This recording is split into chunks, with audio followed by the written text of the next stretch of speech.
भारत माता की, भारत माता की, वंदे वंदे वंदे। विचार जितना अच्छा होता है, व्यवहार उतना ही अच्छा होता है। इसलिए आज के कार्यक्रम की रचना करने वाले भारतीय विचार मंच को मैं धन्यवाद देता हूं, आभार व्यक्त करता हूं। आज आपने मुझे गांधी जी की इस पवित्र भूमि पे बुलाया, अपनी बात रखने के लिए अवसर दिया, और आप सब बड़ी संख्या में आप आए, सब लोगों से मुझे मिलवाया। आप सब लोग मुझे सुनने आए हैं, मैं आप सबका धन्यवाद देता हूं, आभार व्यक्त करता हूं। मंच पर उपस्थित प्रवीण भाई जी, हमारे कार्यकारी अध्यक्ष जी, बड़ी संख्या में आए यहाँ पे भाइयों बहनों, हमारे पिता तुल्य कुछ लोग बैठे हुए हैं, सबको मैं प्रणाम करता हूँ, अपना स्नेह भेंट करता हूँ। और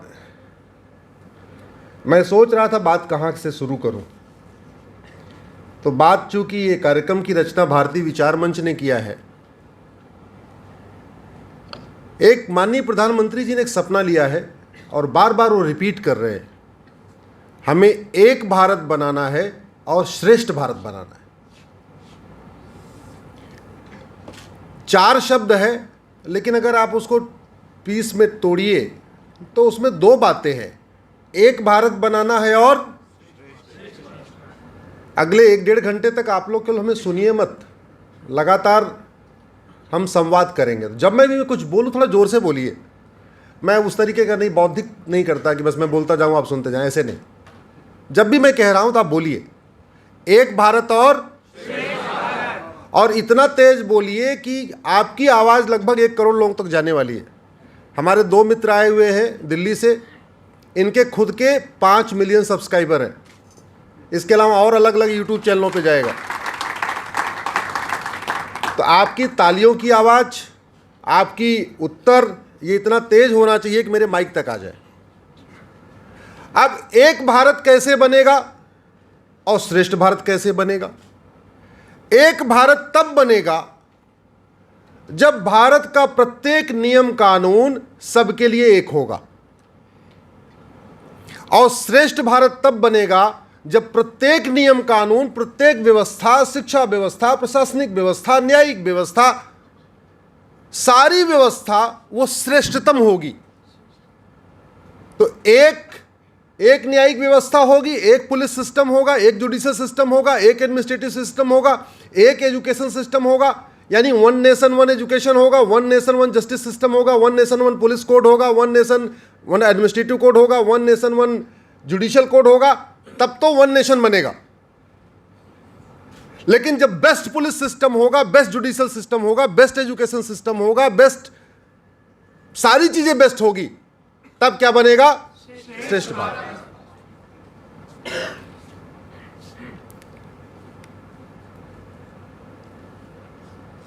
हम लोग सामान्यतया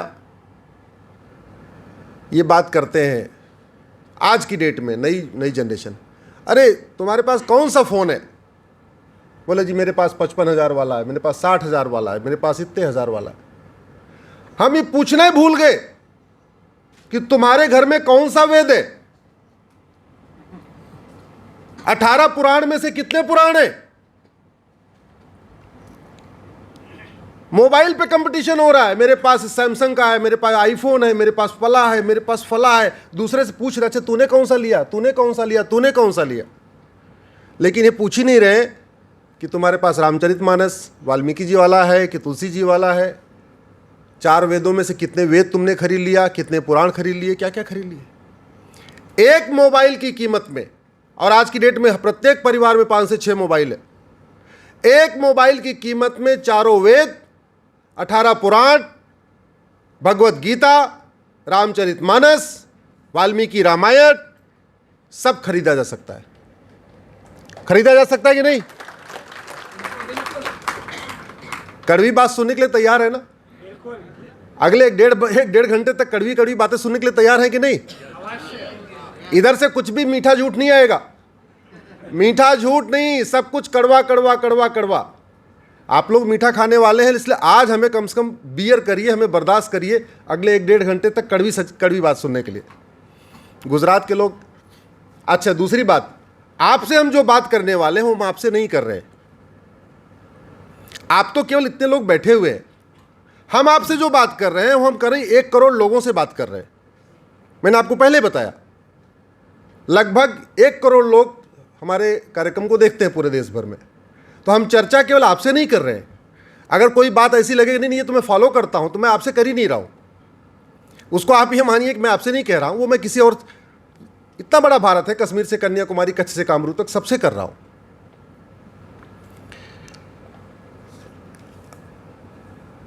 हमारे देश के अगर हम बड़े लोगों का नाम देखें,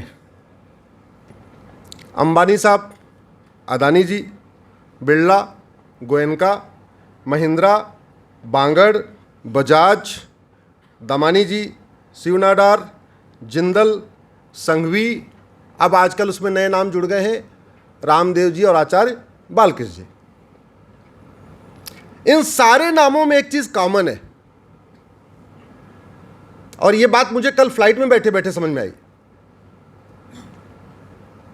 इन सारे नामों में एक कॉमन है कि ये सारे परिवार शराब और कबाब से दूर है।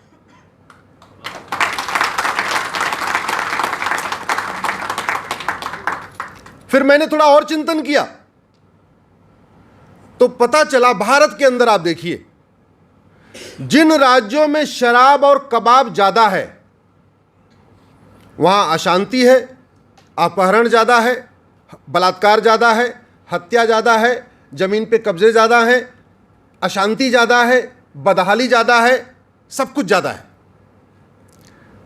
गुजरात में शराब और कबाब कम है, शांति है, समृद्धि है, खुशहाली है कि नहीं? जरा जोर से बोलिए। तो जब सनातन संस्कृति पे चलने से शांति आ रही है, समृद्धि आ रही है, खुशहाली आ रही है, सतोगुण का पालन करने से शांति, समृद्धि, खुशहाली आ रही है, तमोगुण का पालन करने से अपराध बढ़ रहा है, व्याभिचार बढ़ रहा है, हत्या बढ़ रही है, अपराध बढ़ रहा है, किडनैपिंग बढ़ रही है, सब कुछ बढ़ रहा है, तो होना क्या चाहिए? सनातन संस्कृति मजबूत होनी चाहिए, सनातन धर्म मजबूत होना चाहिए, उसका प्रचार प्रसार होना चाहिए, और तामसिक प्रवृत्ति, तामसिक संस्कृति, तामसिक पंथ, तामसिक धर्म, धर्म तो एक ही है, तामसिक संप्रदाय, ये धीरे धीरे इनको रोकना चाहिए। भाई, धर्म की जय और अधर्म का नाश, ये बड़े मिले जुले लोग शब्द हैं। जब तक अधर्म का नाश नहीं होगा तब तक धर्म की जय नहीं होगी, जब तक धर्म की जय नहीं होगी तब तक अधर्म का नाश नहीं होगा। तो हमने आज जो चर्चा रखी हुई है राम राज्य और भारतीय संविधान, संविधान का उद्देश्य ही भारत में राम राज्य की स्थापना करना है। यह यूनिवर्सिटी बनी हुई है, नेशनल फोरेंसिक साइंस यूनिवर्सिटी। क्या उद्देश्य है इसका? उद्देश्य है कि जो हमें फोरेंसिक टेस्ट करना है उस पर हमें नए नए डेवलपमेंट करना है, नए रिसर्च करना है, लोगों को ट्रेन करना है। यही तो है हम जिस हॉल में बैठे हुए। हर चीज का एक उद्देश्य होता है। ऐसे ही संविधान का उद्देश्य क्या है? संविधान का उद्देश्य है राम राज्य की स्थापना। और राम राज्य को मैं अगर 4 वाक्यों में कहूं तो धर्म की, जोर से बोलिए, धर्म की, अधर्म का, प्राणियों में, विश्व का, यही राम राज्य है।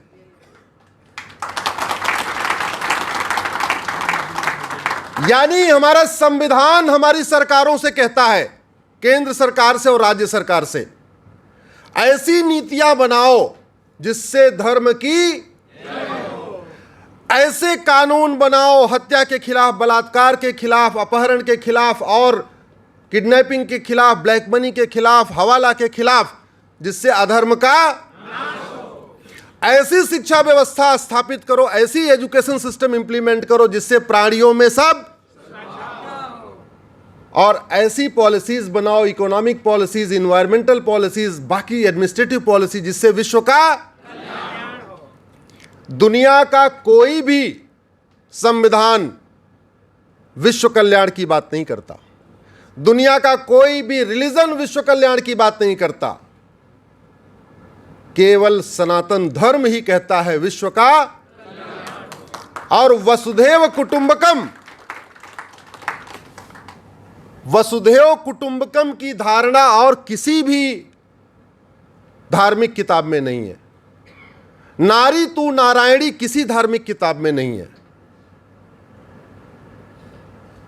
केवल और केवल हमारे सनातन संस्कृति में, हमारे केवल वेद और पुराण में है। इसलिए अगर इस दुनिया को बचाना है, भारत तो छोड़िए, इस दुनिया को बचाना है तो पूरी दुनिया को सनातन संस्कृति अपनाना पड़ेगा। पूरी दुनिया में अगर युद्ध रोकना है, पूरी दुनिया में अराजकता रोकनी है, पूरी दुनिया में अगर बम विस्फोट रोकना है, पूरी दुनिया में शांति लानी है, समृद्धि लानी है, खुशहाली लानी है, एक ही रास्ता है, सनातन संस्कृति को अपनाना पड़ेगा।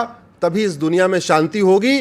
नहीं तो देखते देखते अफगानिस्तान, जो दुर्योधन का ननिहाल था, गंधार, शांत था, समृद्ध था, खुशहाल था, देखते देखते अफगानिस्तान बन गया, बदहाल हो गया। रोटी के लाले पड़े हैं, भोजन के लिए लोग किडनी बेच रहे हैं। राजा भरत का ननिहाल, जहां से रानी कैकेयी आई थी, शांत था, समृद्ध था, खुशहाल था, जब तक वहां सनातन संस्कृति थी। जैसे सनातन संस्कृति खत्म हुई, उसके बाद वो पेशावर बन गया, बदहाल है, फटेहाल है। रोज बम धमाके हो रहे हैं, रोज किडनैपिंग हो रहा है, रोज मर्डर हो रहा है, छोटी छोटी बच्चियों से निकाह हो रहा है।